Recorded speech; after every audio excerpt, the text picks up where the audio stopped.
Have you ever met a child who seemed destined for a certain kind of life work? Raffael Jovine was that kind of youngster. When things started growing on old food in our compost or in our waste, I thought it was amazing. And so even when I was a little kid, I would bring that in and take it under my bed, and I would give them names. They had names like Slimy Peter or Fuzzy Bob. I'm not making this up. They were my friends, and they would just grow. And they are really beautiful if you actually take the time to look. They have all kinds of colors and all kinds of fuzzy textures, and they were amazing. Of course, my mom was not super excited about the idea that I was growing, stanky things under my bed. But it was fascinating to me, and I just didn't really know where to put this. And the consequences for growing this stuff under your bed? I did a lot of dishes. And when I mean a lot, I did a lot of dishes. That's the real answer. No, his destiny was not to become a professional kitchen manager or dishwasher. A key to understanding his life's trajectory can be found in those very first words you heard him say. When things started growing, I thought it was amazing. And he's not just talking about mold or fungus under his bed. I've always been really good at growing things. It was something I was interested in. And so I was happy when I could find my little corner where I could do my growing things. Long before I studied anything, I was a real truant. I didn't go to school very much. I was a child actor. I didn't spend really a whole year of school until I was 13, but growing things I did even before then. I'm Marcus Smith, and this is Constant Wonder. I'd like you to meet a kindred spirit. At least he struck me that way from the very moment I met him. And I really hope you share something with him too, this sense of wonder about things that grow. I can't say that I share the childhood actor thing. Raffael Jovine grew up in a bohemian family of thespians. Their whole world revolved around the stage and camera. He would become the first in his family to go to college, and today he's chief scientist and co-founder of Brilliant Planet, an international firm that's using algae to address several facets of climate change. And in the years subsequent to his boyhood fixation on mold and growing plants, he's gone practically nuts about algae. In fact, if his wife wants to get his attention, she sends an email with a subject line, "Algae, algae, algae." And she knows that's bait enough to get him to read whatever she has in store. Given his background as an actor, it's not at all surprising that his lifelong passion for whatever grows, from mold and algae to plants and trees, was dramatically kick-started by a movie he saw late one night on TV.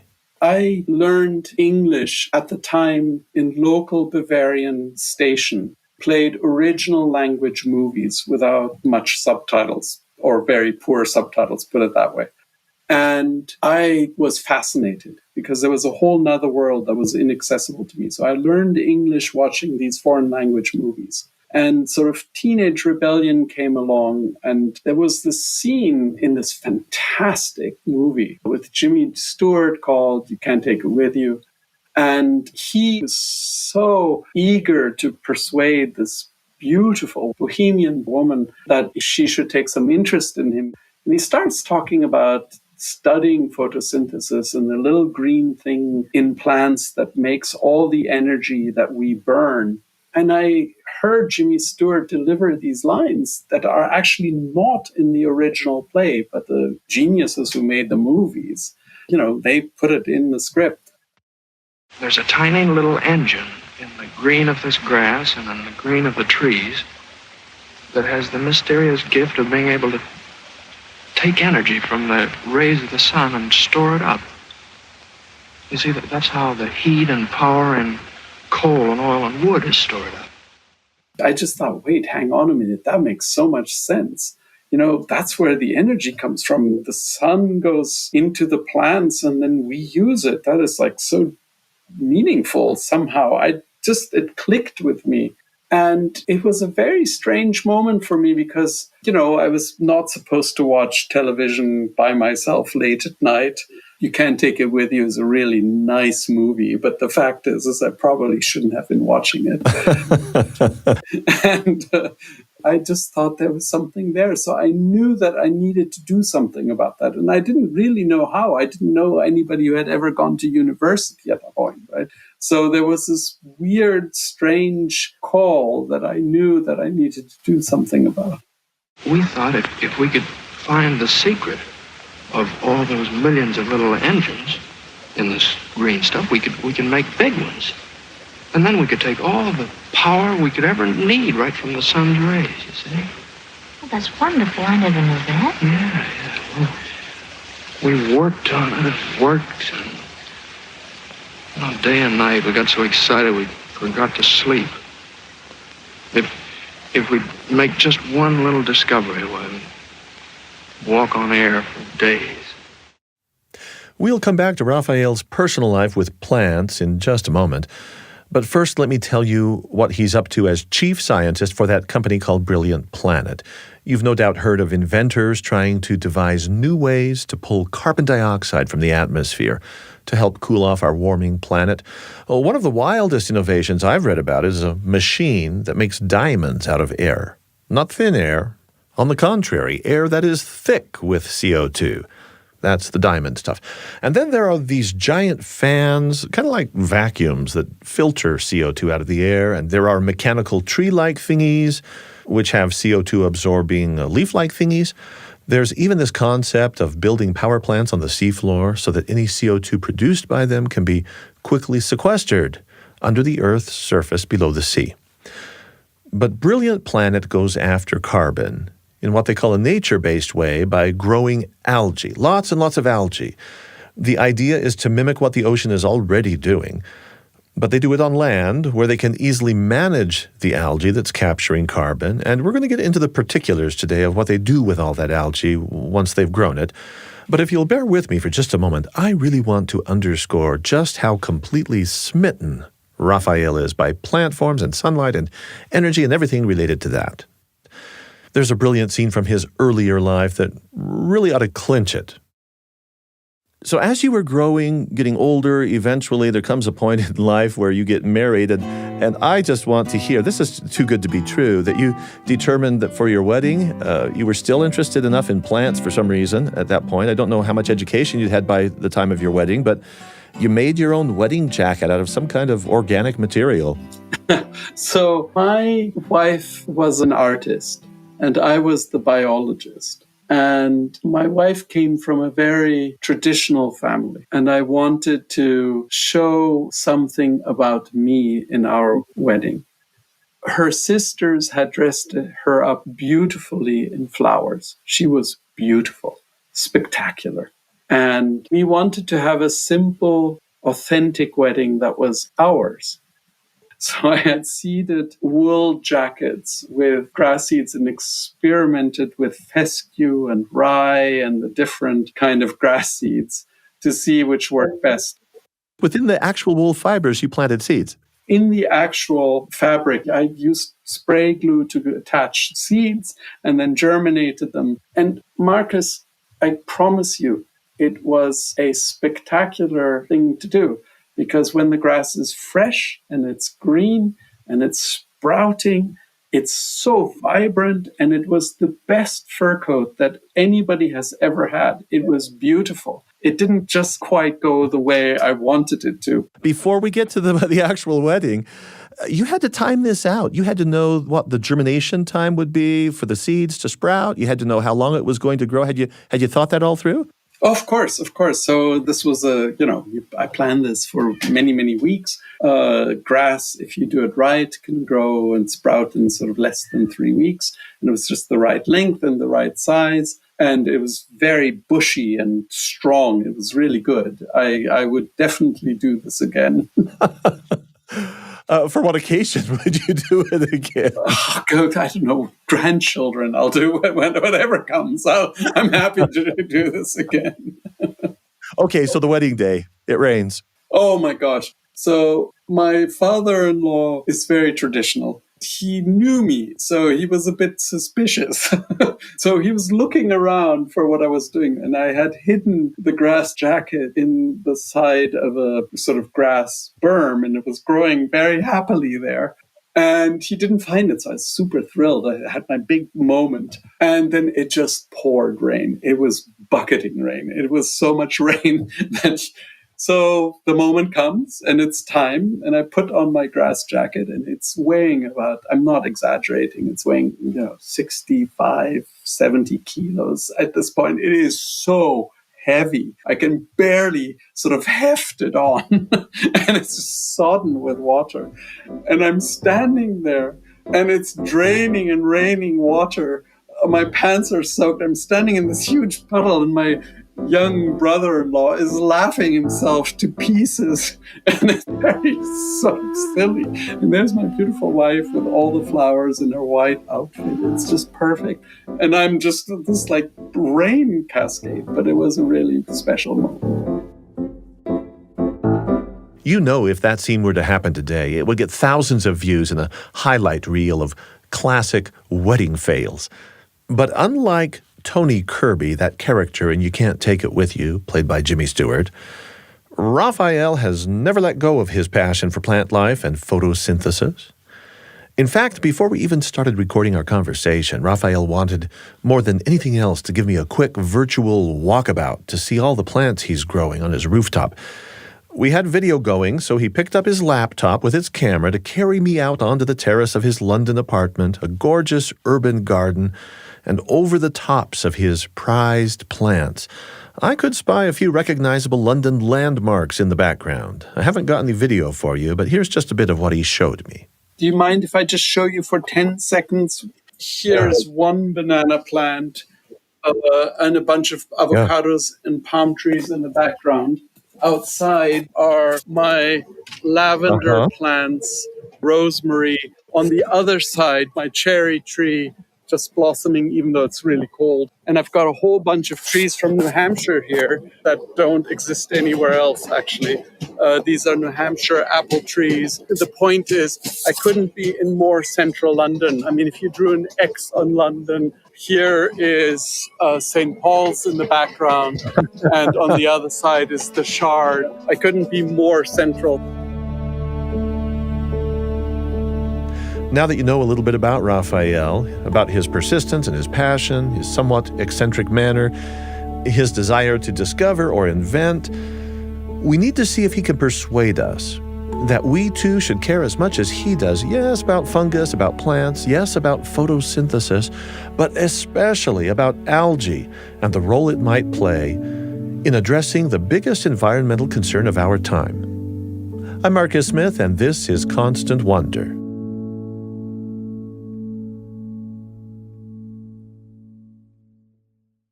Let's get in now to the whole issue of photosynthesis. You have described this photosynthesis, this phenomenon, with a word that I know you probably don't believe in, but it's very descriptive. It's a bit of a superlative. You say it's kind of magic. I totally believe in that. It is magic.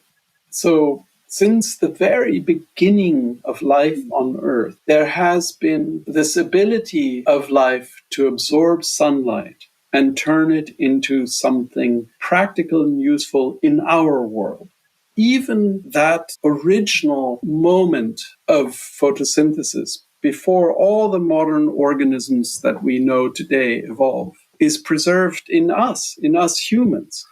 So in our eyes, the same thing that happens when we see light is what started 4.5 billion years ago when Earth formed.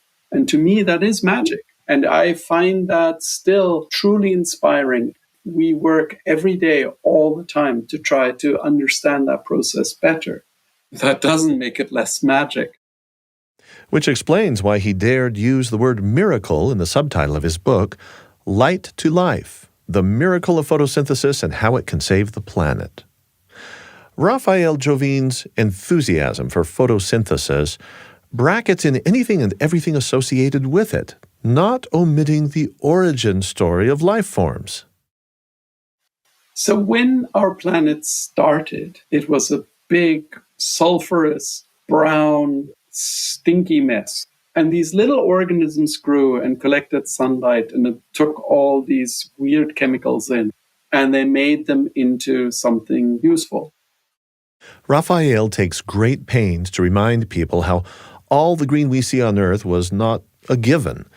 The story of photosynthesis he likes to tell, the magic of it all, if you will, is that from those primordial microorganisms doing that original photosynthesis, well, the magic is that our expansive diversity of life forms should ever have come about, or continue with life creating life and more, evolving into the glorious planet we now have.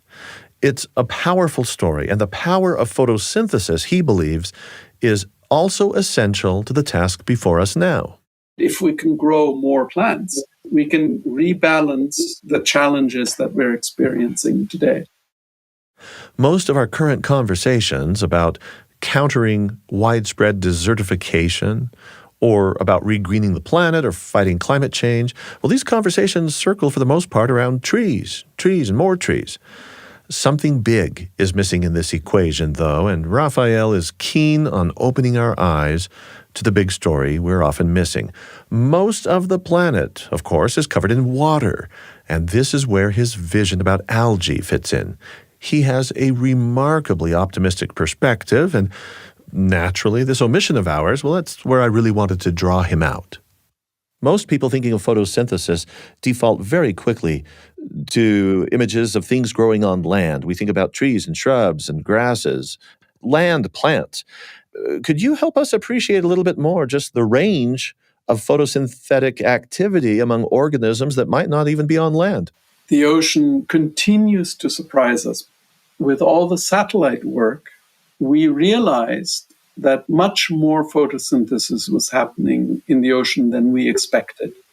I grew up hearing that, say, the Amazon jungle, those are the lungs of the earth. That's what's providing us with most of our oxygen. And you say, maybe we shouldn't be so fast to buy that. Look, the Amazon is super important, and we must have the Amazon. But the ocean has deeply embedded wisdom. And what I mean by that is that the ocean has many different mechanisms for responding to the changes that we are experiencing today.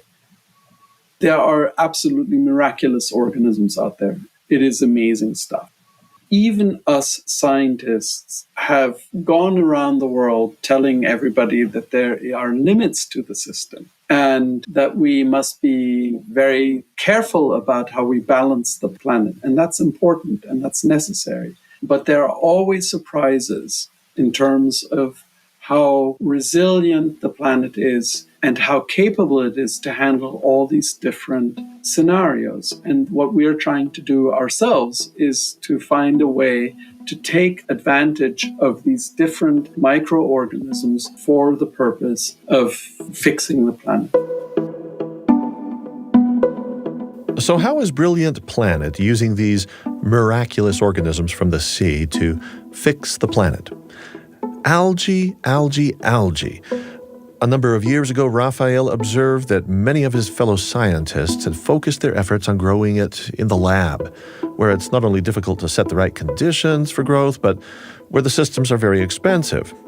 But away from a lab, right out in the open, algae can thrive without as much artificial human manipulation, especially in a hot and sunny place, if you can just give it enough water. This led him to experimentation in places like South Africa and later in Morocco, where Brilliant Planet now has built the world's largest algae growth pond. It's a facility that draws water from the adjacent sea. It's all about optimizing conditions outside for rapid algal growth, 6 football fields of water intentionally pushing nature toward more frequent, more productive algal blooms or harvests, if you will. So we learned from the aquaculturists, shrimp farmers, people who grow aquaculture ponds have figured out how to use empty land really well. So for example, which was a surprise to me then, in Saudi Arabia, there's a shrimp farm on the Red Sea side that is an enormous area where people build ponds very cheaply to grow these marine organisms And it was a way of bringing the ocean on land to increase the capacity to grow things. Water is pumped from a mile or two out in the ocean because that water is rich in nutrients, and it takes just a single beaker of the right algae to multiply in that water and fill their biggest pond. When I say right algae, I mean that they select a type that's going to grow most robustly in their ponds. And inch for inch, it turns out that algae is better than trees at carbon capture, and here's why. The entire surface area of algae is involved in photosynthesis. With a tree, well, that is an organism that has to grow trunks and branches and roots and twigs, but it's only the leaves that do the photosynthesis. The pumps for this operate on solar power. There's ample sunshine in a place like Morocco, and also growing algae de-acidifies the water that it's grown in. That water is returned to the sea in better shape than when it arrived. After the algae is fully mature, it is harvested and it's dried right there in the hot desert sun. And then two things can happen. It can be made into food products. Raffael will tell us more about that. Or it can be buried in the sand as part of a carbon sequestration program. In Morocco, with a lot of sand, it only needs to be buried a couple of meters deep to be secure in place. That is carbon content removed from the carbon cycle. We have found a way of taking advantage of a completely nature-based solution. It is a very authentic, original way that the algae grow naturally along desert coastlines. Deserts because there's a lot of sunlight, there's a lot of ocean along these desert coastlines, and there's a lot of empty land that is not culturally or economically productive. It's empty land. And specifically, you're talking about places like South Africa, where I know you've worked, Oman, Morocco. Correct, but it's many more places. This can be Namibia, Chile, Baja California, the Sea of Cortez in Mexico, Australia. It can be many places where there's empty land, a lot of seawater, and a lot of sunlight. And the reason why I say that is all those places have their own organisms that are perfect for that environment. And they grow perfectly in that space. And they have had many, many, many, many, many years to figure out how to optimize the sort of biological activity. And what we do is we bring that ocean activity on land. And the real secret to our company is that we figured out how to make that sort of seasonal bloom, the sort of spring bloom, the moment when the algae grow, and there's this efflorescence. We figured out how to do that year round instead of just for 2-3 weeks. You know, the other thing I have to think about is that an algal bloom, in my experience, is kind of people think of that as a dangerous, terrible thing. There are these moments when things go wrong, of course. Harmful algal blooms is when there's river runoff or lakes that are polluted with too many nutrients coming off of various activities. And then they can be toxic, they can cause diarrhea, they can cause all kinds of problems. But there's really a very small number, actually. It's about 20 organisms that are bad, and hundreds of thousands are actually very constructive and feed things. Just to give you a sense of perspective, there's 5 times more animal life in the ocean than there is on land. So the ocean is really productive, and they're all eating these natural, non-harmful blooms. And this is what we wanted to do, was to give those natural blooms that happen in the ocean, that are the bottom of a food chain, and bring them on land and give them a chance, a space to grow where they normally couldn't get to. So let's talk about the end result of this kind of an operation. You've got the ponds, you're generating algal blooms, and then where does the stuff go? We can produce vegan egg white substitutes that are really good from an amino acid profile and from a health perspective. And they cook and behave just like proper egg white when you bake and when you fry it in a pan. And it just is perfect from a fluffing of your loaf point of view. We can produce pigments that are coloring your margarine and your butter. And we can also produce the leavening agents and the emulsifiers that make mayonnaise, for example, without any strange chemicals. All of these things are original compounds that come out of nature in the first place.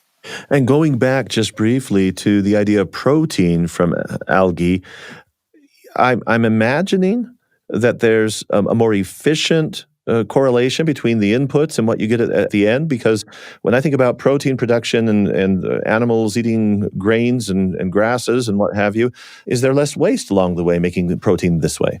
All the protein that is in fish and in salmon originally comes from algae. So what we can do is we can make that original protein before it is concentrated in fish and extract it from the algae. And it's a much, much more efficient way of producing really healthy food. Especially compared with, say, land-based cattle raising. There's a place for land-based cattle raising. Cattle can be very constructive and actually improve the environment done right. And yes, it is also much better than chopping down rainforests to make fodder for cattle. And so what we got really good at is pulling CO2 out of the air, CO2 that everybody's mad at these days, de-acidifying seawater, removing the acid from the seawater, and growing those algae for the purpose of both making food as well as trapping carbon. And what we are now doing is we're taking that residual that's left over after we make food and we put it into the ground, where 1 million years from now there will be oil again. Jimmy Stewart's character, Tony Kirby, he never got a chance to go quite this far. But it's a remarkable vision Raffael Jovine has, and I think it's rife with possibility. Thousands of thinkers, scientists, even entrepreneurs around the world are wondering what can or should be done to combat global warming, climate change. And among these, I think Raffael Jovine exhibits a unique optimism. I find it heartening, which is perhaps why investors have responded so favorably to him. Toyota Ventures, for example, is one of 2 partners that have invested $12 million in Brilliant Planet. The firm expects to build a commercial site in the next few years, capable of removing 40,000 tons of CO2 from the atmosphere on an annual basis, all with the help of oceanic algae. Brilliant Planet is pursuing just one of many approaches to harnessing the natural powers of the ocean. Raffael Jovine knows about these. He acknowledges them and talks about them in his book, Light to Life, The Miracle of Photosynthesis and How It Can Save the Planet. There's much more going on here than just trapping carbon and hiding it away. There's also some significant rethinking of our conventional food system. Protein from algae is probably destined to become an important food source, which brings me to our next guest. In just a moment, we're going to meet a former fisherman from Newfoundland who made a dramatic transition in his career from being a traditional fisherman to a whole new way of life as an ocean farmer. Like Raffael Jovine, he is looking to the ocean as a source of food, but most particularly, he is looking to change the way we eat. Eat like a fish, he advises. That's the title of his book. Now, honestly, eating like a fish, that kind of turns my stomach, but he too has been looking further down the food chain in the ocean for nature-based solutions to some of the pressing and urgent needs we have in feeding and healing the world. Luckily, there are just, a whole generation of chefs that specialize in making disgusting stuff delicious, right? That's what like they're put on earth to do, is to create this climate cuisine.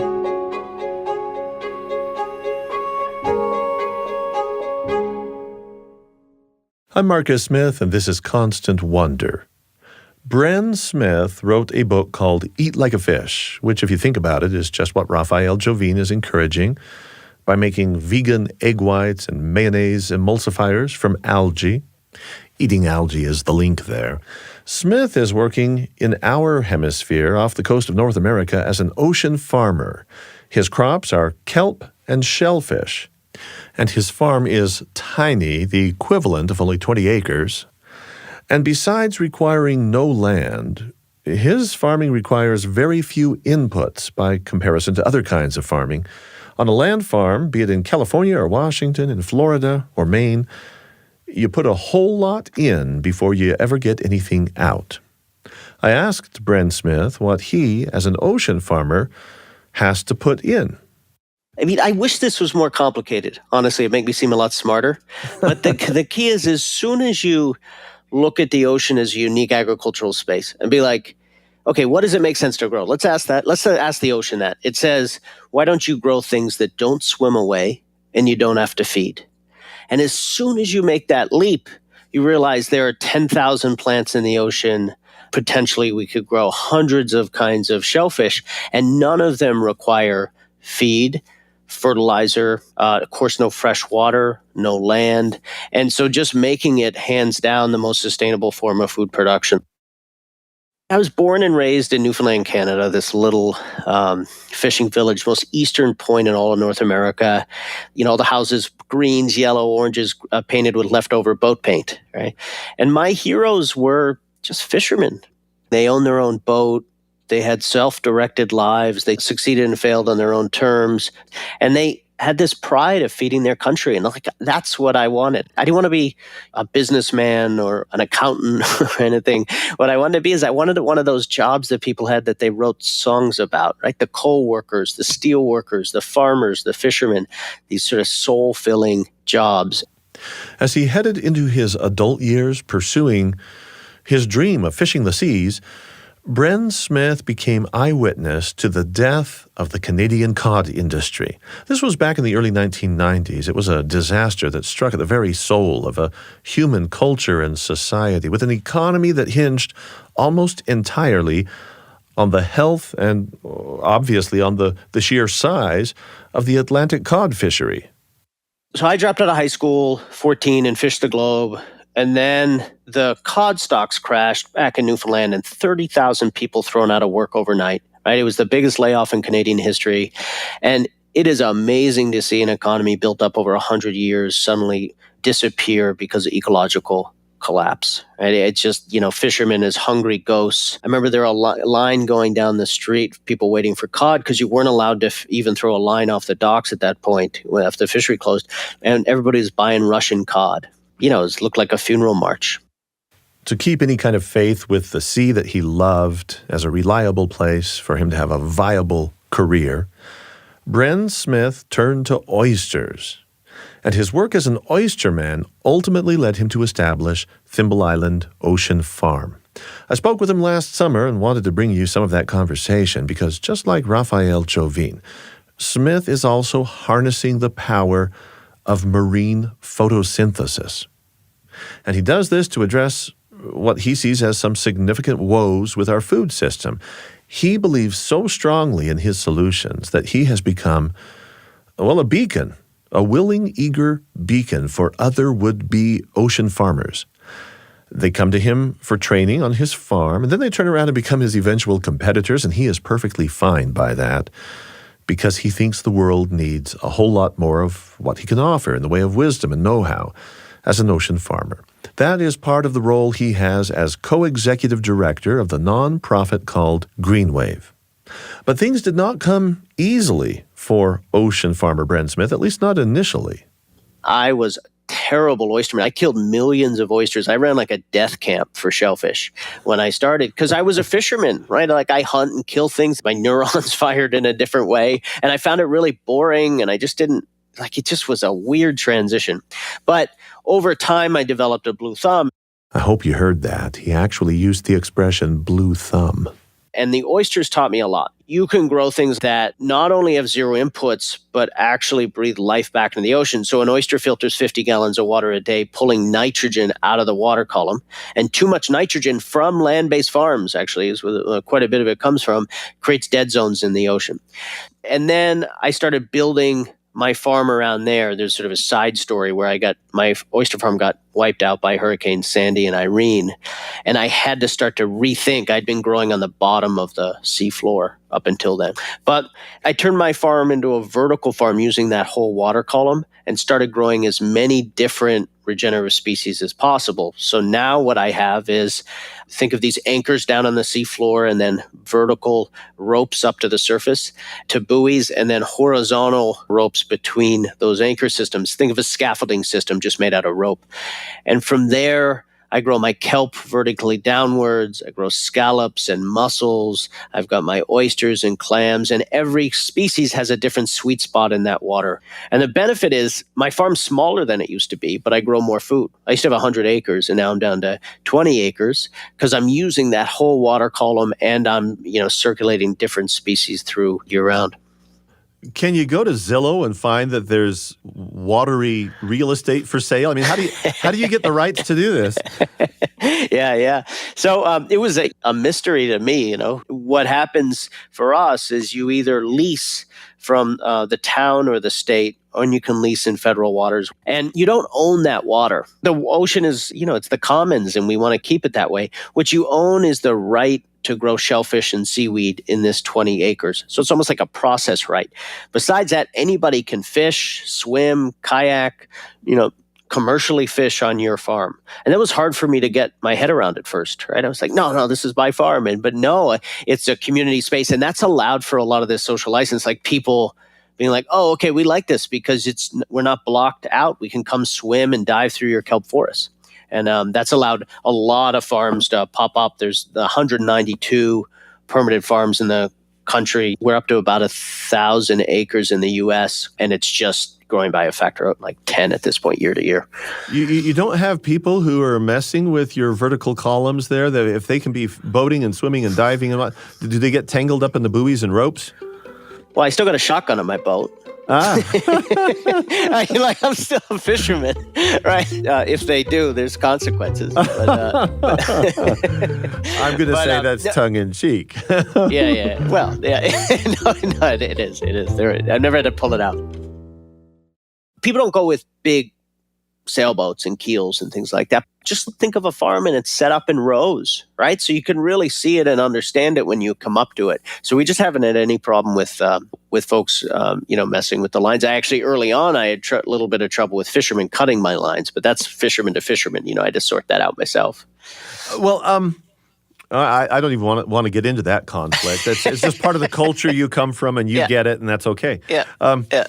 Does kelp really grow downward? Yeah.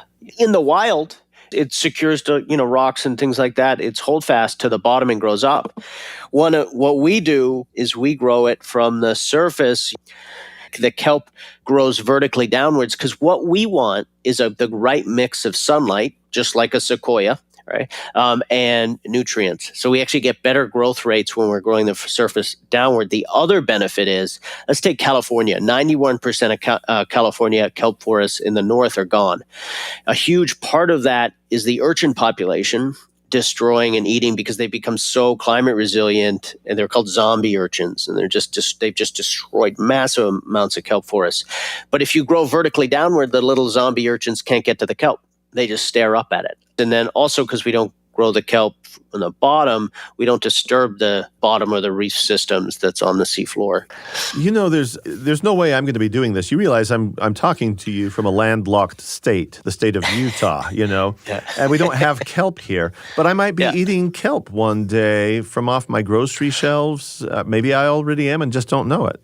There was this whole lost culinary history of seaweeds in Western cuisine. So, it was a Scottish and Irish bar snack. It was fermented by Italians. It was cooked into scones and breads. And anybody who's lived next to the ocean, we think of it as an Asian cuisine, understandably, but anyone who's lived near the ocean, it was part of what they ate. There was something called the Kelp Highway that went along the entire coast of South America and migration patterns. They found seaweeds all the way hundreds of miles inland in folks, in archaeological digs. On the docks of San Diego in the early 1900s, there were 1,500 workers producing 50 different kelp products. And one of those was fertilizer for Midwest farms. The San Diego kelp industry provided fertilizer for 700 farms in the Midwest because, think about it, all those nutrients are in the ocean that land-based farmers need, right? The micronutrients, the nitrogen, all that sort of stuff. But, soy and all sorts of stuff has pushed seaweed off the plate. And so we need to get it back in the center. And luckily, there are just, a whole generation of chefs that specialize in making sort of disgusting stuff delicious, right? That's what like they're put on earth to do, is to create this climate cuisine. Like, it's more what the earth, the land, and the ocean can provide, and then we need to make it delicious and beautiful food, right? So we've spent the last decade working with chefs, and one of the first delicious dishes came out of Brooks Headley, who was a pastry chef who switched to getting people to eat vegetables at his restaurant by making them unhealthy. Right? Brilliant strategy, right? And so he took the kelp and turned it into noodles and did barbecue kelp noodles with parsnips and breadcrumbs. We actually have this recipe in the book. And the brilliance about that is you get the heat of the barbecue sauce, that roundness of the parsnips, and that crunch of the breadcrumbs. And it just, people didn't even blink at it. It's just delicious. We came out with a line of kelp curries and chutneys, bread and butter pickles. The other odd story I found out when I was looking at the book is McDonald's used to have a seaweed burger in the 1990s. For 5 years, it was called the McLean sandwich. They didn't mention seaweed, but it became the official burger of the National Basketball Association. So there is a history here that we can mine, and we have a skill set in America right now where food is, there's just such creativity in that sector. What's the connection between processing kelp, harvesting it, tobacco farms, old tobacco farms? What's that? Yeah. The trouble with kelp, there are huge benefits and it's great. One of the big problems is that when it gets out of the water, it starts to degrade. It doesn't like oxygen, basically. So you need to stabilize it, get it in powdered form, dried, flaked form, or cooked and frozen within 8 hours of it coming out of the water. And our harvest, you got a 1 month harvest, you got to put 250,000 pounds of kelp and you got to get it processed, right? Huge challenge. So we've always been searching, and we do it indoors, things like that, but it was very pricey. Then COVID hit right when it was harvest season. So we couldn't do our indoor processing. And so one of the folks at GreenWave, our market development person, found the tobacco barns here in Connecticut. There used to be quite a large tobacco industry, and they were all empty. And it turns out the kelp acts like tobacco. We brought it, hung it. The workers in the farm, it was a farm from the 1600s that had been growing tobacco, and now was sort of struggling of what to do next, and tried flowers and things like that. But the workers saw the kelp, were like, oh yeah, this is easy. It literally looks like tobacco. And so I don't think this makes for a great shirt, but I want to be like, kelp is not the new kale, it's the new tobacco. And it drove down processing costs 90% for us. So this is one of the, there's so much misery in the COVID years, but then I think we all see these sort of, out of crisis comes innovation, and this is an example of it. You're saying that the interventions that a farmer undertakes on land, that there's observation and there's techniques, there's tricks of the trade, there's also a vigilance over time of watching what's happening, and all of those things are part of your tasks. You said that so well. That's right. Because, say I just finished up my kelp harvest and the water temps are beginning to, this is just the moment where the ecosystem wakes up, temps pop above 50. And what happens then is all this biofouling, all these things come and eat my kelp, which is good for the ecosystem, but I need to get it out before it gets completely biofouled. So what I do is I'm able to, the farm's designed in a way where I sink the lines down lower in the water column to store that kelp while it's waiting for harvest, right? So all these little granular pieces, and this is what makes a good farmer. And this is why GreenWave was so important. People are like, why'd you start a nonprofit? And my take was we have to do 10,000 years of learning in the ocean to get to where we are with land-based agriculture. We need to learn so fast. And so what I really needed and I wanted to create was a knowledge network across the country of everybody who's out in the water trying to farm these different species, and a place to share that knowledge so we could just get better and better and better. And it really is, it's very granular stuff, and it's fun. That's what makes it fun. You're trying to hack this and figure out these little pieces and really trust your eyes and sort of the feel of what's going on in the water. I can hear in your voice that it's fun, because you strike me as the type of person who wants to know how things work, then to somehow monetize it. I just said it. Yeah. Is it profitable to be doing this? This is why I don't think of myself, again, as an environmentalist in a very traditional sense. We're now in the same boat in the climate sector with all the traditional environmentalists who want to save the birds, bees, and bears. It just turns out that to save the birds, bees, and bears, we got to grow a lot of food and grow it in a way that keeps the planet alive. If we just take the whole Earth and set it aside as a conservation zone, those creatures are going to die because climate, the climate crisis is off and running, and we need to use human ingenuity to draw down that impact. It's the daily level of this, but there's also something else that I think draws people to. We have a waiting list right now of 8,000 people for our programming at GreenWave just in the U.S. It's just stunning, and then requests to start farms in over 100 countries. And you kind of wonder why that is. And part of it is it's a blank slate out there from an agricultural perspective. And we can actually build something that we're proud of. Like, let's take all those lessons from land-based agriculture, the good and the bad. Let's take all those lessons from industrial aquaculture and do food right. Like, let's make sure that young farmers have access to leases. Let's make sure that seed is not privatized. Let's make sure that this is a profitable industry, because this can't be subsidized the whole time. My goal is to make a living on a living planet, not just to live on a living planet, right? Yeah. Like I want to die in my boat. I want to hand a farm over to my daughter, and that's my goal. I mean, profitability is key. When I hear about regenerative practices in gardening or farming on land, they're talking about the kind of sustainability where you're not depleting what is there. Your little space of land or sea will be better because somehow you're infusing stuff back into the system. It's, you know what I'm talking about? So this raises the question, what are you doing for the ocean? What are you doing for other species in the ocean by this kind of farming? Absolutely. I mean, sustainability in our climate change is too modest a goal, right? Sustainability is fundamentally about taking, say, a T-shirt and making it better, right? Less of an impact. Instead, what we need to do is do regenerative things that breathe life back into the ecosystem, right? So as we're going to work feeding people, we're leaving the planet in a better place, not just lowering our impact. So that's the beautiful thing about these crops. It's not just zero input. We have that, which is sort of sustainability, right? But then the regenerative piece, I mean, kelp is the sequoia of the sea. It captures 5 times more carbon than land-based plants. Both the kelp and the shellfish filter nitrogen out of the water column. The farms function as artificial reef systems to give all these places for fish and birds and everybody to come eat, hide, and thrive. And that both makes it a good business model, because there's so little overhead in terms of inputs, and such an important solution in the era of climate change. Both of those at the same time. That's ocean farmer Bren Smith, author of Eat Like a Fish.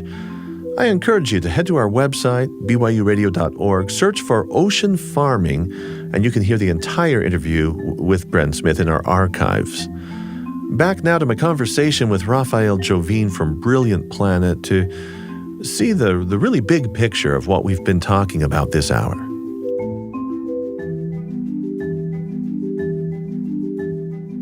Now, the successes or occasional failures of these kinds of operations, I'm very hopeful, that things are going to go well and that there will be traction where people will be invested in this. At the same time, I have to say that what a corporation is able to do versus what a lone citizen is able to do, that's a very important issue to me. Thank you. Every single one of us can do a lot. Of course, we can be really responsible and recycle and throw away things in a responsible way and reduce our energy consumption. All of those are necessary. We all need to do that to find a new balance. Absolutely. And we can improve how we behave in our local community. I live in the middle of a city. There is no space around me that is original nature. And yet, I can grow many things. My son used to go to the local market, which has been a vegetable market for 1,000 years. It's the center of London. And he used to get the offcuts, the tails of the carrot tops and the little bits that are thrown away when the vendors sell their beautiful produce. And he would compost it here right on our terrace in the center of London. And again, my wife wasn't always appreciative of the mess he made in the process. He's not so different from his dad. And the point is, we now grow in that compost apple trees, cherry trees, bananas, several palm trees, which shouldn't be here in London, lots of rosemary and lots of lavender. And to my complete shock and surprise, right here in the dead center of London, we have lots of bees. The bees love the lavender. We are eating all the potatoes that my son has grown in our flower pots from little potatoes that he seeded without telling us, I might add.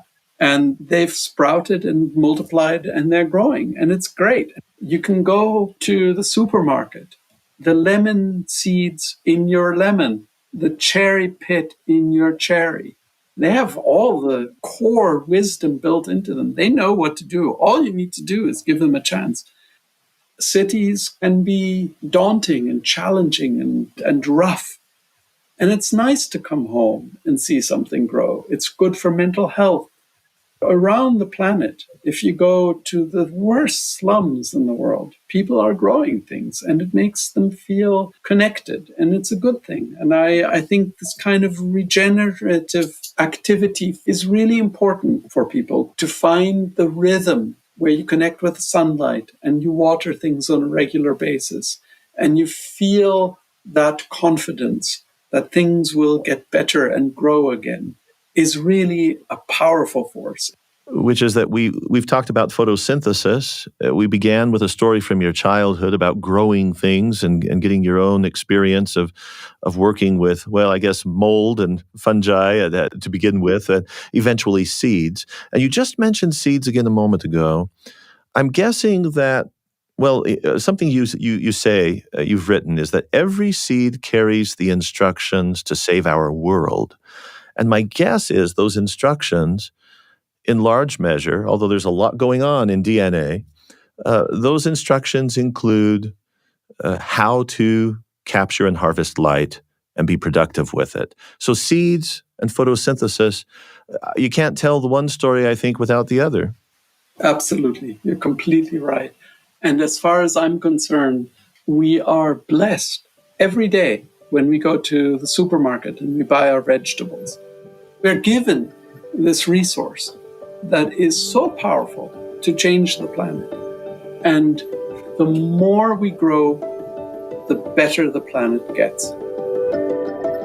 Raffael Jovine, author of Light to Life, The Miracle of Photosynthesis and How It Can Save the Planet. This episode of Constant Wonder was produced by Tenery Taylor, Janaea Tanner, and Daniel McDonald. Our thanks to Parker Schmidt, Mitchell Towsley, members of the sound design team here at BYU Broadcasting. I'm Marcus Smith. Constant Wonder is a production of BYU Radio.